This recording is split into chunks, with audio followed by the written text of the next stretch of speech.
Malayalam Bigg Boss season 7 live update നോക്കാം. ലൈവിൽ നിന്ന് നമ്മുടെ നെവീനും അനുമോൾക്കും സംസാരിക്കാൻ പാടില്ലെന്നൊരു പണിഷ്മെൻറ്റ് കൊടുക്കുന്നു.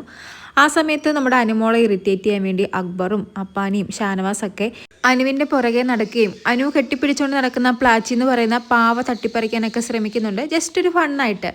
അങ്ങനെ നമ്മുടെ പാവേനെ ഷാനവാസ് തട്ടിപ്പറിക്കുന്ന സമയത്ത് അനുമോള് ഷാനവാസിൻ്റെ കയ്യിൽ മാന്തി പറിക്കുന്നുണ്ട്. ഷാനവാസിന് എനിക്ക് തോന്നുന്നു നല്ല വേദന എടുത്തു എന്ന്, നല്ല ദേഷ്യവും വരുന്നുണ്ട്. നല്ല കട്ട കലിപ്പിൽ ഷാനവാസ് അനുമോളോട് ദേഷ്യപ്പെടുന്നുണ്ട്. നിനക്ക് വേണ്ടിയാണ് ഞാനിവിടെ പലരെയും പിണക്കിയത്, അവർക്കെതിരെയൊക്കെ സംസാരിച്ചത്, എന്നിട്ട് നിനക്കതിൻ്റെ നന്ദിയൊന്നുമില്ല. നീ ഫ്രണ്ട്ഷിപ്പ് മുതലെടുക്കുക. നീ എന്തിനാ എന്നെ ഉപദ്രവിച്ചേ? എന്തിനാ എൻ്റെ കൈ മാന്തി പറിച്ചത്? നീ ചുമ്മാ ആ പാവേനെയും പിടിച്ചുള്ള ആ ഡ്രാമയൊക്കെ നിർത്തിക്കോ. നീ ഇവിടെ കളിക്കുന്നത് ഡ്രാമയാണെന്നൊക്കെ എനിക്ക് നന്നായി അറിയാമെന്നൊക്കെ പറഞ്ഞ് നമ്മുടെ ഷാനവാസ് ചൂടാവുകയാണ് അനുമോളോട്. അനുമോൾക്ക് സംസാരിക്കാൻ പറ്റാത്തത് കൊണ്ട് തന്നെ ആംഗ്യത്തിൽ എന്തൊക്കെയോ കാണിക്കുന്നുണ്ട്, പക്ഷെ അത് ആർക്കും ഒന്നും മനസ്സിലാവുന്നില്ല.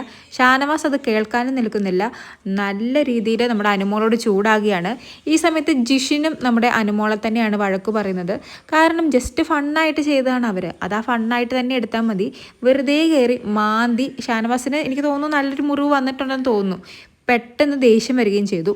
ഹൗസിലുള്ള പലരും നമ്മുടെ അനുമോൾക്ക് വന്ന മാറ്റത്തെക്കുറിച്ച് സംസാരിക്കുന്നുണ്ടായിരുന്നു. കാരണം വൈൽഡ് കാർഡുകൾ വന്നതിൽ പിന്നെ അനുമോൾക്ക് വളരെ വലിയ ചേഞ്ചാണ് സംഭവിച്ചിരിക്കുന്നത്. അതിനെക്കുറിച്ച് ഇന്നലെ ആദിലയും നൂറയും ഷാനവാസും ഒക്കെ സംസാരിച്ചിട്ടുണ്ട്. ആ ഒരു ഇതും നമ്മുടെ ഷാനവാസിൻ്റെ മനസ്സിലുണ്ടായിരുന്നു. പെട്ടെന്ന് ഇവളിങ്ങനെ അറ്റാക്ക് ചെയ്തപ്പോൾ ഷാനവാസിന് അതും ഈ വേദനയും എല്ലാം കൂടി ചേർന്ന് നല്ല രീതിയിൽ അനുമോൾക്കിട്ട് കൊടുക്കുന്നുണ്ട്. കറക്റ്റ് സമയം നോക്കി നമ്മുടെ അനുമോൾക്ക് സംസാരിക്കാൻ പറ്റാത്ത സിറ്റുവേഷനുമായിരുന്നു. എന്തൊക്കെയാണെങ്കിലും ഈ പാവ കൊണ്ട് അനുമോൾ കാണിക്കുന്നത് ഡ്രാമ തന്നെയാണ്. ആദ്യമൊക്കെ നമുക്ക് ഒരു ഫണ്ണായിട്ടെങ്കിലും തോന്നിയെങ്കിലും ഇപ്പോൾ കാണിക്കുന്നത് കാണുമ്പോൾ ശരിക്കും ഡ്രാമയായിട്ട് തന്നെ തോന്നുന്നുണ്ട്. ആരെങ്കിലും ആ പാവയിൽ തൊട്ടാൽ ദേഷ്യപ്പെടുക, ആ പാവ ആരെങ്കിലും എടുത്താൽ കരയുക, അതുപോലെ തന്നെ ആ പാവയെ പൊതച്ചു മൂടി കിടത്തുക, ഉറക്കുക, ആരെങ്കിലും എടുക്കാൻ വന്ന എൻ്റെ കൊച്ച് ഉറങ്ങുകയാണെന്ന് പറയുക. മൊത്തത്തിലൊരു ഡ്രാമയാണ് ഇപ്പോൾ അനുമോൾ അവിടെ ഇരുന്ന് കാണിക്കുന്നത്.